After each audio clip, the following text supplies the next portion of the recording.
Jamhuuriyadda Federaalka Soomaaliya Mudane Maxamed Cabdullaahi Farmaajo iyo wafdiga hogaaminaya ayaa goor ka anbabaxaya garoonka Aadan Cabdulle.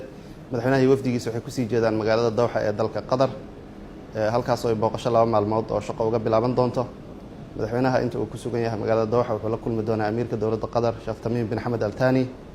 Booqashada madaxweynaha waxay daba socotaa kulamadii hore ee madaxweynaha iyo amiirku ay yeesheen. waxaan rajaynaynaa insha Allah in lagu dardargeliyo laguna xoojiyo xiriirka labada dowladood. wafdiga madaxweynaha waxaa qayb ka ah wasiirka maaliyadda Mudane Cabdiraxmaan Ducaale Beyle iyo wasiirka dekedaha iyo gaadiidka badda Marwo Maryan Aweys Jaamac. Qatar waa dal kaalin mug leh ka qaadanaya dib u dhiska Soomaaliya. waxaan nala socotaan in usbuucii la soo dhaafay mashaariic waaweyn laga dhagax dhigay dalka oo ay dowladdaas iyo walaalaha ah fulinayso.